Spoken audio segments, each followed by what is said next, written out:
누가복음 20장입니다.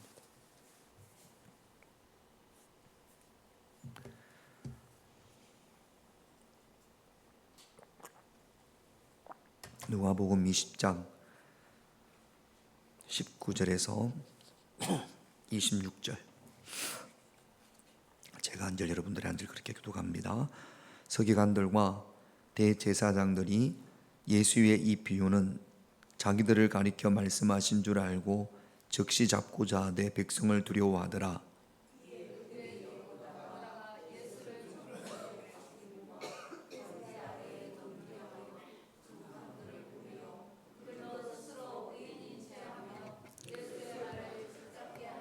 그들이 물어 이르되 선생님이여 우리가 아노니 당신은 바로 말씀하시고 가르치시며 사람을 외모로 취하지 아니하시고 오직 진리로서 하나님의 도를 가르치시나이다.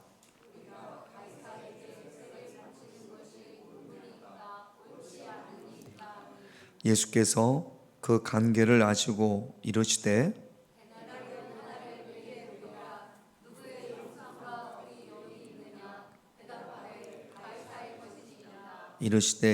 그런즉 가이사의 것은 가이사에게 하나님의 것은 하나님께 바치라 하시니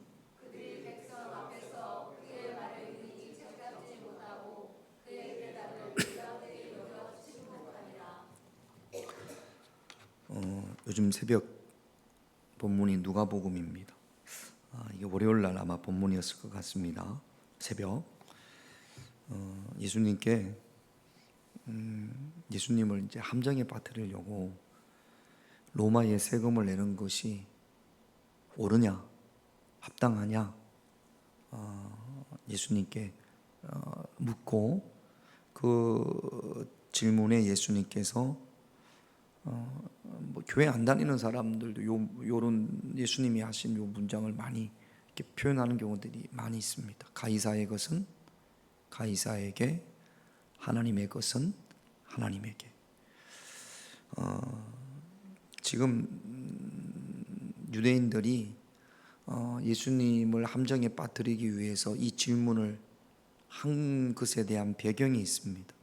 누가복음 19장부터 이렇게 읽어보면 예수님께서 예루살렘 성전에서 매매하는 자들, 양 파는 사람들, 비둘기 파는 사람들, 돈 바꾸는 주는 사람들을 쫓아내신 거, 여기서부터 시작이 되는 겁니다.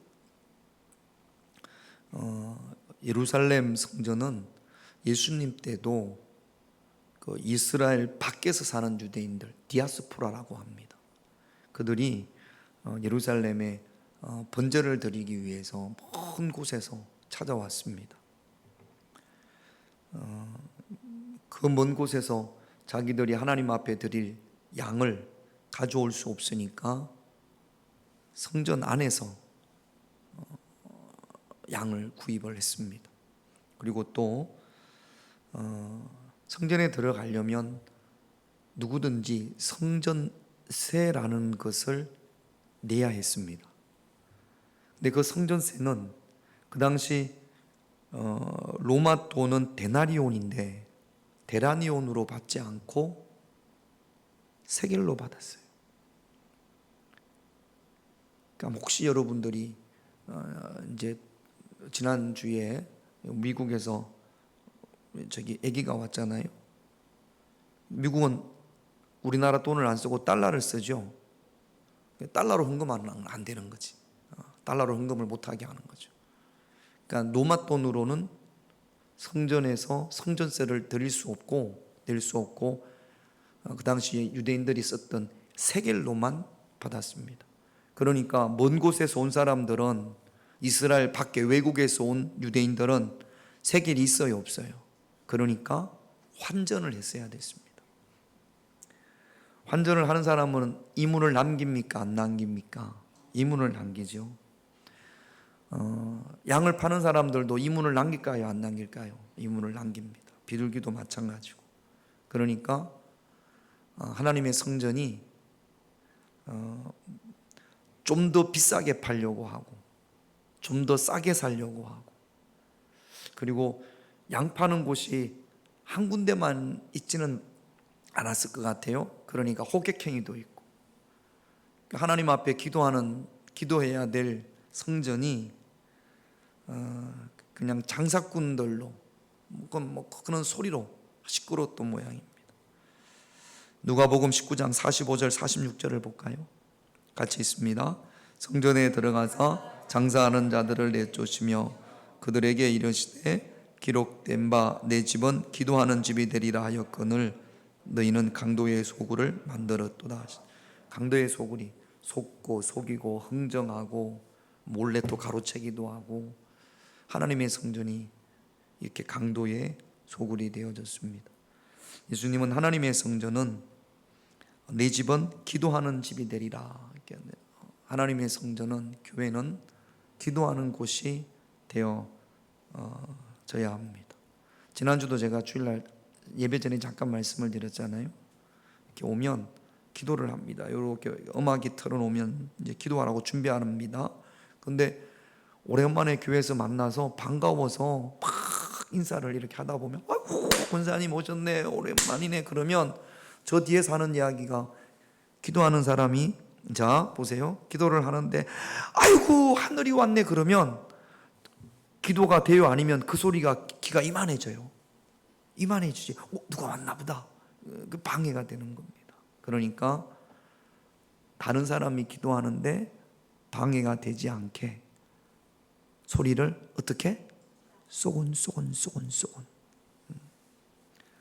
우리 교회 목소리 크신 분들이 몇 분 계시죠?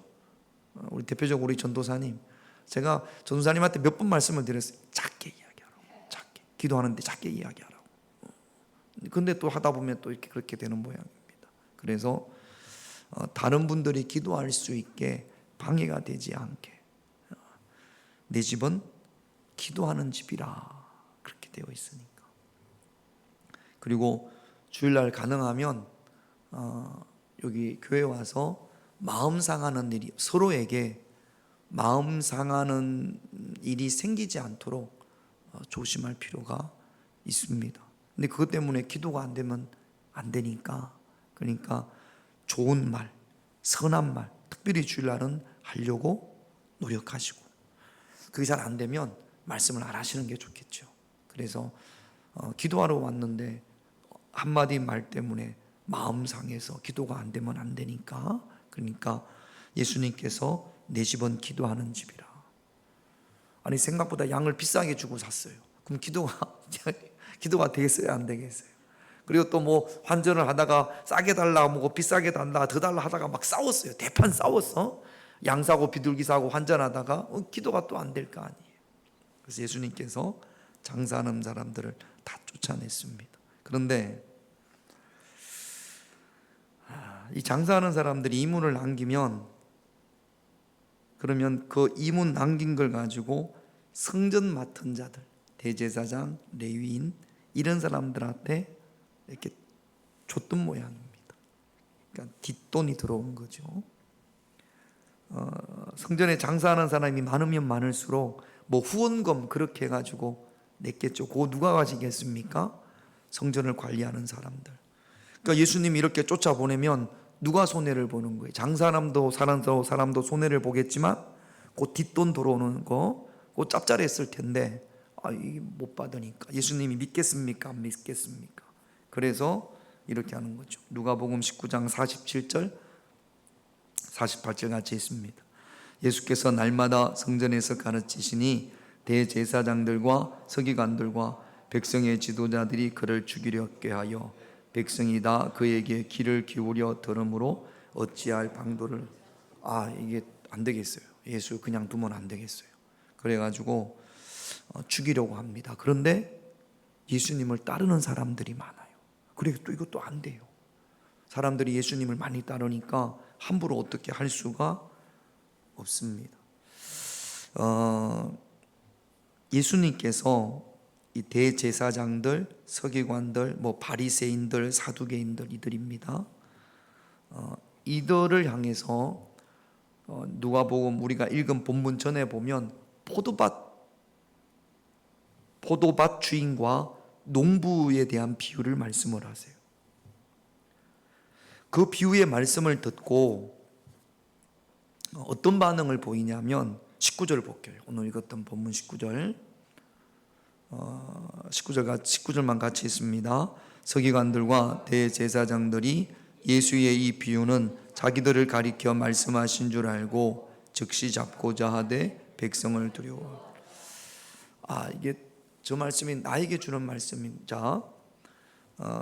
예수님이 그 포도밭 비유를 통해서 대제사장, 서기관, 바리새인, 사두개인들을 칭찬하셨겠어요? 아니면 잘못을 말씀을 하셨겠어요? 잘못을 말씀을 하셨습니다. 칭찬한 게 아니에요. 자, 저 보세요.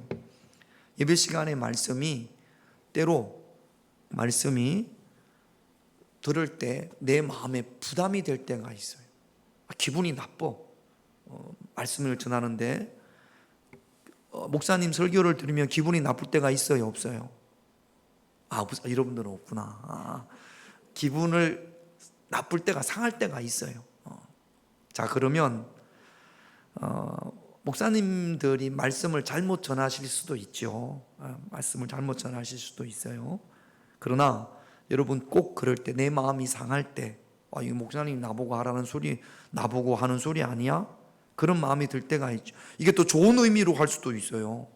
교회를 갔더니 목사님의 설교가 딱 나보고 하는 소리 같더라. 그래가지고 막 눈물 콧물 대는 사람도 있어요. 누가 목사님한테 내 사정을 다 알려줬나? 그래가지고 뭐 그런 분들이 있어요. 어떻게 목사님이 내 사정을 저렇게 잘 알지? 그리고는 막 눈물 콧물이 되는 경우도 있고, 어떤 경우는 야, 나 들으라고 하는 소리구나. 목사님이 설교 누구 들으라고 하겠어요? 목회자가? 에? 그렇지. 아리 들으라고. 여러분 들으라고 하는 거잖아요. 여러분 중에서 누구? 나. 자, 그러면 뭐 제가 설교를 할 때나 다른 목사님들도 마찬가지예요. 지금 목사님이 저렇게 말씀하시는 것이 성경적인가? 그리고 앞뒤 따르지 말고 전체 맥락을 보면서, 그러면서 때로 콩나물 가지고 한 가지 요리를 생각합시다. 콩나물 물어보면 제가 콩나물 가지고 뭘 하겠습니까? 그러면 대답을 해봐요. 윤경자 권사님, 콩나물 가지고 볶음이 있나? 합시다. 볶음이, 저 집은 또 콩나물 볶음이 있는 모양이에요. 자, 그 다음에 김용래 권사님, 국. 장로님은 모르시죠? 무슨 말을 하려고, 말씀을 하시려고 뭐? 자, 땡. 정순자 권사님. 콩나물 무침? 예. 콩나물을 재료로 해서 볶기도 하고 국도 만들고 뭐 찐도 만들기도 하고 그러잖아요. 목사님들이 설교가 그래요. 말씀을 가지고 여러분들이 맛있게 먹을 수 있게끔 좀 이렇게 요리를 하는 거죠. 그래서 요리를 하다 보니까 MSG가 들어가요, 안 들어가요? 다시다 이런 거 좀 넣어야 맛있잖아요. 자, 설교를 아무것도 안 하고 그냥 성경만 읽고 서기관들과 이거 읽고 그냥 자 기도합시다 그러면 재미가 있어요, 없어요?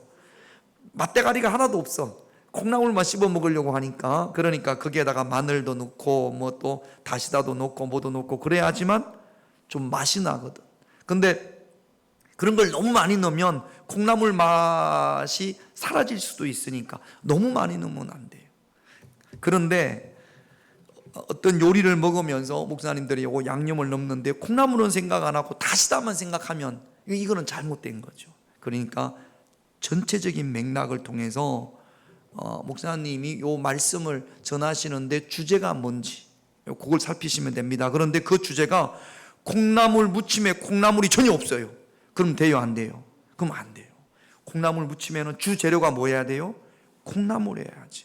근데 말씀을 전하는데, 하나님 말씀을 전하는데 설교를 하는데 하나님 말씀이 전혀 없어요. 그러면 이거는 잘된 겁니까? 잘못된 겁니까? 잘못된 거죠. 그거를 여러분들이 구별하시면 돼요. 근데 주재료가 말씀이에요. 그리고 어딜 봐도 그게 성경적이지 않지 않아요. 성경적이에요. 근데 그게 내가 기분이 나빠. 그럴 때 어떻게 해야 되느냐? 말씀을 듣고 내 마음이 기분이 나쁜 거는 이제 내 감정이 움직인다라는 것은 어떻게 목사님이 내 사정을 알고 저렇게 말씀을 하실까? 이런 긍정적인 반응과 나들으라고 온 살인에 이것도 감정이 상하는 거잖아요. 요 감정은 긍정적이든지 부정적이든지 성령님께서 여러분들의 마음을 딱 만지시는 겁니다. 그럴 때 우리가 어떤 반응을 해야 돼? 두 가지 반응이에요. 못 듣는 사람도 있어요. 무슨 말을 하거나 말거나 아무 감정이 없어요. 전혀 신앙에 관심이 없는 사람. 목사님이 무슨 말씀을 하셨는지 아무 관심이 없는 무덤덤한, 그리고 예배 설교가 끝나면 설교 시간에 뭔 말씀을 했는지 전혀 기억도 안 나고, 목사님이 무슨 말씀을 하시든지 괜찮아, 빨리 예배만 끝나면 그런 분들도 있습니다. 이제 그거 빼고 하나님이 내 마음을 만지셨을 때, 성령님께서 내 마음을 만지셨을 때 두 가지 반응이에요. 회개하는 이들이 있습니다. 사도행전 2장 37절 38절 같이 있습니다. 그들이 이 말을 듣고 마음에 찔려 베드로와 다른 사도들에게 물어 이르되, 형제들아 우리가 어찌할꼬 하거늘. 베드로가 이르되, 너희가 회개하여 각각 예수 그리스도의 이름으로 세례를 받고 죄사함을 받으라. 그리하면 성령을 베드로의 설교입니다. 죄를 지적합니다. 그랬더니 마음에 찔려서 우리가 그럼 어떻게 하면 좋겠느냐? 긍정적인 반응이죠. 베드로가 회개하라. 회개하고 예수의 이름으로 세례를 받으라. 그러면 성령을 받으리라. 하나님께서, 성령님께서 우리의 마음을 만지셨을 때, 그럴 때 기분이 나쁘죠. 죄를 지적했는데 기분 좋아할 사람이 어디 있어요? 그런데 그게 마음에 찔려서 회개하면, 그러면 하나님께서 뭘 주신다고요? 놀라운 은혜를 주신다고. 놀라운 은혜를. 반대로 사도행전 7장에 가면 똑같이 마음에 찔립니다. 스데반이 죄를 지적을 해요. 스데반의 설교를 들었던 사람들의 반응은 어떻게 나타나느냐? 사도행전 7장 57절에서 58절 같이 있습니다. 그들이 큰 소리를 지르며 귀를 막고 일제히 그에게 달려들어 성 밖으로 내치고 돌로 칠세. 정인들이 옷을 벗어 사울이라는 청년들의 발 앞에 말씀을 전하는 자를 공격하죠. 그러면 여기는 성령의 임재하심이 있을까요? 없을까요? 전혀 없습니다. 하나님의 은혜도 전혀 없습니다. 그러니까 여러분 명심하십시오. 하나님께서 말씀을 통해서 내 마음을 만지실 때 그것이 긍정적이든지, 긍정적인 반응도 있을 수 있고 부정적인 반응도, 기분이 나쁠 수도 있어요. 그럴 때 사도행전 7장처럼 공격하지 말고 어찌할꼬 회개로 나갈 때 반드시 하나님께서 여러분들에게 성령의 선물을 받으리라 그렇게 말씀하셨으니까 더 큰 은혜를 하나님께서 허락해 주실 줄로 믿습니다. 그러니까 어떤 목사님이 어떤 말씀을 하시든지 나들으라고 하는 소리구나, 기분이 나쁘구나, 그렇게 생각하지 마세요. 말씀이 전혀 없으면, 성경하고 그게 맞지 않아요. 그러면 그건 잘못된 설교입니다. 그건 여러분들이 신경 안 쓰셔도 돼요. 귀를 닫아도 됩니다. 그러나 그것이 성경적이라면, 그렇다면 어떤 말씀이시든지 나에게 주는 말씀을 받고 회개하고 또는 위로받고, 그럴 때 하나님께서 저와 여러분들에게 성령의 선물을, 더 큰 은혜를 주실 줄로 믿습니다. 그런데 여기 대제사장들과 서기관들은 두 번째 사도행전 7장 사람들처럼 예수님을 공격하고 죽이려고 합니다. 그래서 자기들이 죽일 수는 없으니까 예수님을 다른 방법으로 죽이려고 합니다. 20절 같이 있습니다. 이에 그들이 엿보다가 예수를 총독의 다스림과 권세 아래에 넘기려 하여 정탐들을 보내어 그들로 스스로 의인지하며 예수의 말을, 자기들이 못 죽이니까 빌라도로 하여금 죽이게. 이것도 나쁜 놈들이에요. 나는 안 그런 척 하면서 다른 사람 시켜서 해코지 하는 거, 이게 또 나쁜 사람들이에요. 여러분, 우리는 이런 사람 돼서는 절대로 안 됩니다. 내가 직접 꿀밤을 하나 때리는 거하고 다른 사람 시켜서 꿀밤을, 자기는 세상에서 착한 사람처럼 그렇게 굴면서 다른 사람 조종해서 공격하는 거, 이게 더 나쁜 사람들이에요. 그러니까 여러분 절대로 여러분 지금 예수님을 죽이려고 했던 이런 형태의 모습이 저와 여러분들에게 있어서는 안 됩니다. 할렐루야. 그래서 자기들은 예수님의 자기들의 손에 예수님의 피를 바르기를 싣고 그래서 로마의 힘으로 예수님을 죽이려고 한 거죠. 그래서 질문이 뭐냐 하면 예수님을 책잡기 위해서, 예수님을 함정에 빠뜨리기 위해서, 그래서 이렇게 질문합니다. 22절 같이 있습니다. 우리가 가이사에게 세를 바치는 것이 옳으니까 옳지 않으니까. 여러분, 지금 이스라엘은 로마의 식민지입니다. 우리가 옛날에 일제 식민지에 있었죠. 일제 식민지에 있었는데, 그러면 일제 식민지에 있을 때 일본에 세금을 내는 것이 옳습니까? 옳지 않습니까? 그 데나리온에는요, 예수님이 말씀을 하시거든요. 데나리온 하나를 가져와라. 로마 돈을 가져와라. 세금에는 뭐 소득세도 있고 그다음에 토지세도 있는데, 지금 여기서 가이사에게 세를 바치는 건 인두세, 주민세를 말하는 겁니다. 남자는 14세 이상이 되면 누구나 로마의 인두세, 자기가 살아있다는, 죽으면 안 내도 되지만 살아있다 때문에 주민세, 세금을 내야 됐어요. 근데 그 세금은 꼭 데나리온으로 받았습니다. 데나리온에는 로마 황제의 그 흉상, 얼굴이 새겨져 있고, 그 다음에 글자가 뭐라고 되어 있냐 하면 만인의 왕 신성한 아우구투스 아들 티베리오 가이사, 이렇게 되어져 있습니다. 그러니까 로마 자체가 황제를 숭배하잖아요. 그런 글귀가 쓰여져 있습니다. 그러니까 이 이스라엘은 오직 하나님만이 자기들의 왕인데, 자기들을 점령하고 있는 그 로마의 황제에게 데나리온을 낸다라는 것은 그 황제를 나의 주인으로 인정하는 거나 마찬가지거든요. 여러분, 일제시대 때 세금을 뭐 이만한 동전으로 내는데, 거기에 그 일본 뭐라고 그래요?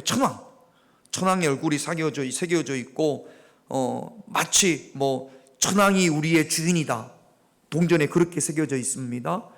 그 데나리온을 세금으로 내는데 우리 마음이 상할까요, 안 상할까요? 상하지. 뭐 아무 생각 없이 내는 사람도 있을 거고, 그 세금에 대해서 반대하는 유대인들이 있었습니다. 예수님께서 세금을 내는 것이 옳습니까, 옳지 않습니까? 라고 했을 때, 세금을 내는 거 옳지 않아, 세금을 내서는 안 돼, 그러면 누가 예수님을 잡으러 와요? 로마가 잡으러 오겠죠. 그거를 노리고 있는 거죠. 그 다음에 세금을 내라고 하면 유대인들이 좋아할까요, 싫어할까요?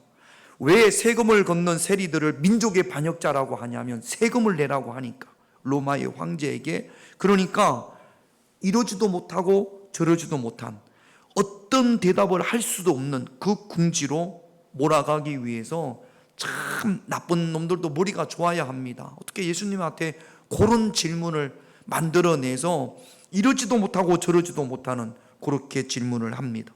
세금을 내라고 하기도 그렇고 내지 말라고 하기도 그렇고, 어떤 대답을 해도 지금 예수님은 함정의 올가미에 그릴 수밖에 없는 거죠. 그럴 때 예수님께서 뭐라고 답하셨습니까? 데나리온을 가져와라.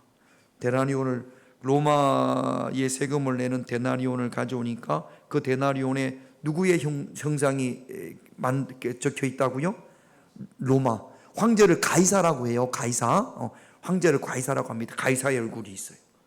그래서 예수님께서 뭐라고 그러냐면, 가이사의 것은 가이사에게, 하나님의 것은 뭘로 드리는 거죠? 세겔로. 하나님의 것은 하나님에게. 여러분, 기가 막힌 대답이죠. 여러분, 우리가 이런 지혜가 있어야 될 줄로 믿습니다. 지금도 세상은 우리를 그렇게 공격하기도 하고 유혹하기도 합니다. 그럴 때 예수님처럼 이런 지혜가 저와 여러분들에게 있어서 말씀의 지혜를 가지고 세상의 시험을, 세상의 유혹을 이겨내야 될 줄로 믿습니다. 여러분, 로마의 세금을 내는 거 어떻게 생각하십니까? 지금 로마가 이스라엘을 점령을 해서 그 이스라엘 사람들은 로마의 종이나 마찬가지예요. 노예나 마찬가지입니다. 그 당시 이스라엘에서는 로마의 세금을 내서는 절대로 안 돼. 에세네파라고 그래요. 이 사람들은 로마의 세금을 안 내기 위해서 깊은 광야로 들어가서 그래서 숨어 살고 세금 안 내려고 이런 무리가 있었습니다. 로마 정부를 인정을 하지 않는, 반대로 또 헤롯 땅이라고 그래가지고 로마에 찰싹 붙어가지고 로마가 이야기하는 거면 뭐든지, 우리나라 일본 앞잡이 있었던 것처럼 하나님의 말씀과 로마의 법이 서로 이렇게 부딪힐 때, 상충될 때 이것은 고민도 안 하고 헤롯 땅이라는 사람들은 누구를 따랐겠어요? 로마를 따른 사람들이. 이렇게 극렬히 나뉘어지는 그런 두 부류의 사람들이 있었습니다.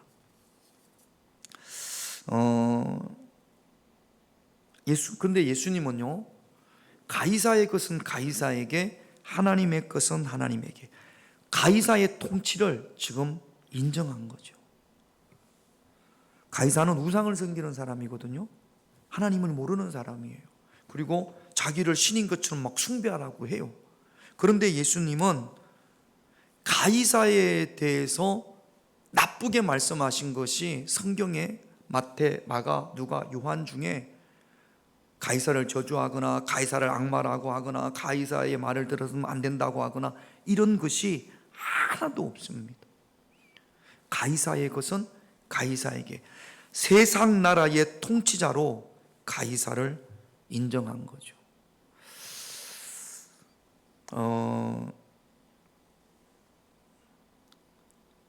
한때 로마는 교회를 엄청나게 핍박을 했습니다.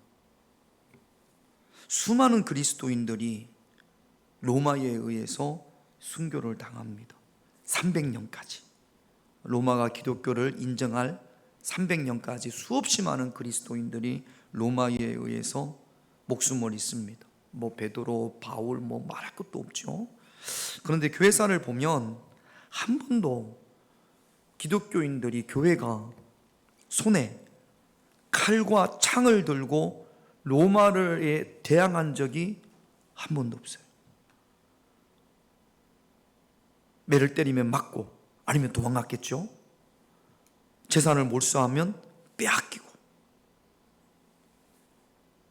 한 번도 칼을 들고 창을 들고 돌격 앞으로 해가지고 로마 병사들을 죽이거나 대항한 적이 한 번도 없습니다.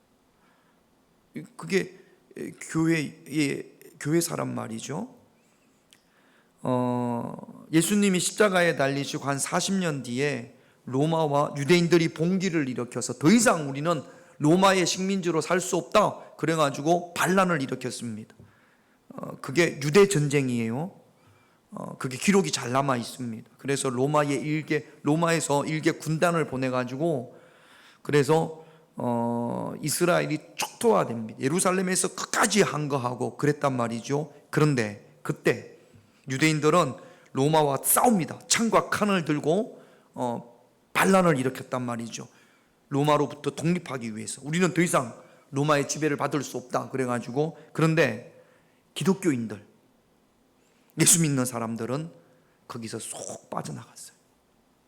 예루살렘에서 밖으로 나가서 데카폴리스라고 그래서 그 주변으로 다 갔습니다. 그러니까 그래서 유대인들이 더 교회를, 기독교를 싫어하는지도 모릅니다. 그때까지만 하더라도 그 기독교 역사학자들은 그때까지만 하더라도 유대교에서 이 기독교인들을 자기들의 유대교의 한 분파로 생각했다라는 거예요. 유대교의 한 부분이다 이렇게 생각을 했는데, 그 유대 전쟁사에서 유대 전쟁이 반란을 일으킬 때 예수 믿는 사람들은 로마를 향해서 총과 칼과 창을 들지 않았습니다. 그냥 거기 성에서 나왔어요. 그때부터 이제 유대교와 기독교가 완전히 갈라졌다라고 이야기합니다. 이게 교회 전통이에요. 한 번도 로마에 대해서 봉기를 일으키거나 반란을 한 적이 없습니다. 왜 그렇습니까? 로마도 전도 대상자니까. 로마는 싸워서 이겨야 될 것이 아니라 복음으로 변화시켜야 될 것이 로마니까. 여러분, 내가 전도해야 될 사람을 막 치고받고 싸우면 돼요? 안 돼요? 안 되잖아요. 그러니까 교회는 늘, 로마는 우리가 싸워야 대상, 칼을 들고 창을 들고 찔르고 막 그 대상이 아니라 우리를 괴롭히고 힘들게 하고 고난을 주고, 그래도 그들은 전도의 대상인 거죠. 몇 년 동안 그렇게 했어요? 300년을 그렇게 해요. 300년을. 300년을 그렇게 하니까 로마가 지쳤는지 어떻게 했는지, 지들도 낯짝이 있는지 어떻게 했는지 300년을 그렇게 하니까 로마가 기독교 국가가 되어졌습니다. 만약에 교회가 창을 들고 칼을 들고 로마와 싸웠다면 교회가 지금까지 존재하는지 모르겠어요. 그러니까 그게 예수님의 방법이 아닌 거죠. 병사들이 겟세마네에서 기도하는 예수님을 찾으러 왔을 때 베드로가 칼을 빼서 어떻게 했죠? 그 종의 귀를 잘랐습니다. 예수님이 베드로야, 잘했다, 네가 진짜 수지자구나, 그렇게 했습니까? 아니에요. 칼을 집어넣어라. 칼로 흥한 자는 칼로 망한다고 그랬거든요. 이 교회는 그런 권력을 가져서는 안 되는 거예요. 그것이, 그래서 여러분 사도행전을 보더라도, 아니면 적어도 신약성경 예수님을 따르는 교회의 전통은 권세들에게 항거하지 않습니다. 예수님께서 그런 말씀을 하셨다면 교회는 수없이 많이 로마를 향해서 칼을 들고 창을 들었을 거예요. 그런데 가이사의 것은 가이사에게, 하나님의 것은 하나님에게. 여러분, 세상의 통치자, 이 가이사를 황제로 세운 것도 누가 세우신 거예요? 하나님이 세우신 거예요. 그거를 인정하라는 겁니다. 예수님께서. 여러분, 로마서 13장 1절을 볼까요? 같이 있습니다. 각 사람은 위에 있는 권세들에게 복종하라. 권세는 하나님께로부터 나지 않음이 없나니 모든 권세는 다 하나님께 정하시. 하나님께서 그 권세를 주셨다라는 겁니다. 이제 우리나라가 많이 혼란스러웠습니다. 대통령이 단핵이 되고 이제 또 6월 달에 새로운 대통령이 되고 그런답니다. 지금이 그 로마 시대 때와 다릅니다. 그때는 그 세습이 됐으니까, 그리고 원로회 몇 명들이 황제를 선출을 했으니까. 지금은 이 나라 대통령은 누가 선출을 합니까? 국민들이 선출을 합니다. 국민들이, 민주주의에서는 국민 한 명 한 명이 하나님으로부터 받은 권세가 있어요, 민주주의는. 그런데 그 권세를 누구한테 이양을 하는 겁니까? 한 명 대통령에게, 다수결에 의해서. 그래서 대통령이 되는 거예요. 그러면 비록 우리가 표를 찍어서 대통령이 됐지만 성경적인 원리로 보면 그 권세를 누가 주신 거예요? 하나님이 주신 거예요. 그러면 적어도 우리가 오늘 가이사의 것은 가이사에게, 하나님의 것은 하나님에게 라는 말씀을 보면, 누가 대통령이 됐든지 간에 그 대통령에게 함부로 말하고 그 권세에 대해 그 권세를 부정하고 그래서는 안 되는 거죠. 그리고 그 대통령의 권세가 영원하지 않습니다. 몇 년이에요? 우리나라 5년이죠. 5년이면 끝나요.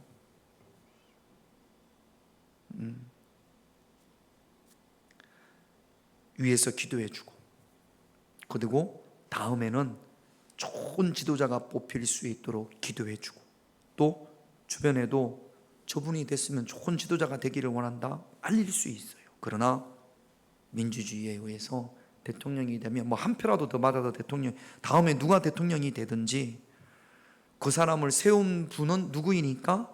하나님이니까. 그런 마인드가, 신앙관이 교회의 마인드예요. 교회의 신앙관이에요. 우리는 지금 2000년이 지난 지금 우리가 정치 상황을 보면서 전혀 성경과 관계없이, 적어도 우리가 가장 많이 닮아야 될 부분이 예수님이지 않습니까? 초대교회잖아요. 그런 가치관, 신앙관이 저와 여러분들에게 있어야 될 줄로 믿습니다. 좋은 지도자가 필요하죠. 좋은 지도자를 위해서 기도해주고, 단지 그 지도자가 하나님의 말씀과 어긋나는 일을 했을 때, 로마의 황제들은 엄청난 교회를 핍박을 했으니까요. 우리가 다른 어떤 것보다 하나님 앞에 기도할 수 있는 그런 모습이 되어져야 할 줄로 믿습니다. 우리가 싸워야 될 대상이 아니고, 그들 또한 우리가 어떻게 해야 될 대상이라고요? 전도해야 될 대상이라고요. 싸워서 물리쳐서 여러분 로마의 황제가 악마의 자식이고 마귀고 사탄이고 충분히 그럴 수 있잖아요. 우상을 섬기는 그런 황제였으니까, 자기를 신격화했으니까 충분히 그렇게 말할 수 있습니다.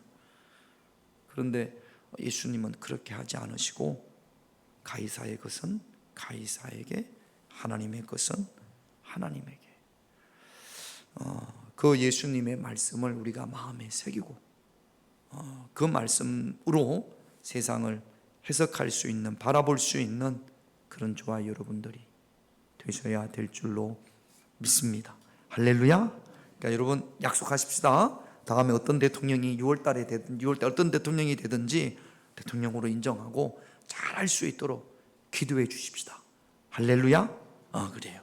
내가 마음에 들지 않는 대통령이 됐더라도 막 부정하고 그러지 말고 위에서 기도해 주고 5년 또 하나님께서 우리나라를 어떻게 하실지 모르니까 우리가 그렇게 열심히, 또 6월 달에 있으니까 열심히 기도하고, 하나님의 뜻을 우리가 다 헤아릴 수 없으니까 가이사의 것은 누구에게? 가이사에게. 하나님의 것은 누구에게? 하나님에게. 구별해서 또 세상의 대통령이 법을 만들면 또 따라야 되니까 인정하고, 우리는 두 나라의 시민권을 가지고 있어요. 이 땅의 시민권도 있지만 하늘나라의 시민. 그래서 갈등이 많습니다. 이중국적자라 갈등이 많아요. 그냥 이 땅에서의 국적만 가지고 있으면 그렇게 하면 되는데 우리는 하늘나라 국적도 가지고 있으니까, 그래서 이중국적이라 갈등이 많습니다. 조화롭게 하나님 은혜 가운데 이중국적자로서 승리할 수 있는 그런 저와 여러분들이 되기를 이 밤에 기도하기를 원합니다. 1번 기도 제목 보겠습니다. 1번 같이 있습니다. 말씀이 내 마음을 찌를 때 온전히 회개하게 하옵소서. 2번 같이 있습니다. 세상을 이길 수 있는 말씀의 지혜를 주시옵소서. 예수님처럼. 3번 같이 있습니다. 하나님의 것과 세상의 것을 구별할 수 있는 능력을 주시옵소서. 이 세 가지 기도 제목 가지고 우리 찬양